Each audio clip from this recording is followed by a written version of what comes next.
नगर तालुक्यातील वाळकी येथील रहिवासी हरिदास बाबासाहेब तांबे यांनी न्याय न मिळाल्यास येत्या 14 ऑगस्ट रोजी मुख्यमंत्री निवासासमोर आत्मदहन करण्याचा इशारा दिला आहे। याबाबत त्यांनी मुख्यमंत्री देवेंद्र फडणवीस, पोलीस महासंचालक आणि नाशिक परिक्षेत्राचे पोलीस महानिरीक्षक यांच्याकडे निवेदन सादर केले आहे। तांबे यांच्या आरोपानुसार वाळकी येथील एका महिलेने प्रेमसंबंधाचे आमिष दाखवून फसवणूक केली, पैशांची उकळ केली, तसेच मारहाण आणि जीवे मारण्याच्या धमक्या दिल्या। या प्रकरणी नगर तालुका पोलीस ठाण्यात वारंवार तक्रार करूनही गुन्हा दाखल करण्याऐवजी केवळ एनसी दाखल करण्यात आल्याचा दावा तांबे यांनी केला आहे। वरिष्ठ पोलीस अधिकाऱ्यांकडेही तक्रार करून अपेक्षित कारवाई झाली नसल्याचे त्यांचे म्हणणे आहे। या प्रकरणाची गांभीर्याने दखल घेऊन निष्पक्ष चौकशी करावी आणि संबंधितांवर कायदेशीर कारवाई करावी अशी मागणी तांबे यांनी केली आहे। एसपी साहेब, या प्रकरणाचे गांभीर्य ओळखा आणि तातडीने लक्ष घाला अशी मागणी आता तक्रारदाराकडून केली जात आहे। दरम्यान 14 ऑगस्ट रोजी ते नेमके काय पाऊल उचलतात याकडे प्रशासनाचे आणि नागरिकांचे लक्ष लागले आहे।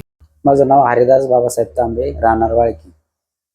सदरच्या महिलेकडून मला पैशाची फसवणूक वारंवार मागणी झाली आणि ब्लॅकमेलिंगच्या धमक्या आल्या किंवा तुझ्या खोटा गुन्हा दाखल करून अशी दमदाटी करण्यात आली, तुझ्या बलात्काराचा खोटा गुन्हा टाकू आम्ही असे सांगण्यात आलं। वारंवार मारहाण शिवीगाळ करण्यात आली। याच्या अनुषंगाने मी तालुका पोलीस स्टेशनला वारंवार अर्ज करून तक्रार करून माझी कुठं दखल न घेतल्यामुळं मी सीएम कडे आत्मदहनाचा इशारा दिलेला आहे।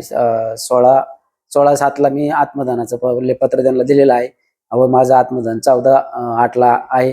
पण अजून आतापर्यंत कुठेही कोणत्याही याची चौकशी केलेली डिपार्टमेंट किंवा कोणाकोणी याची कुठली दखल घेण्यात आलेली नाही शासनाकडून आणि त्यामुळे मी माझ्या निर्णयावर ठाम आहे आणि मी 14/7 आत्मदहन करणार आहे। याची जबाबदारी माझ्या जीवाला जर काही झालं तर याची जबाबदारी पूर्णतः शासनावर आणि तालुका पोलीस स्टेशनवर राहील।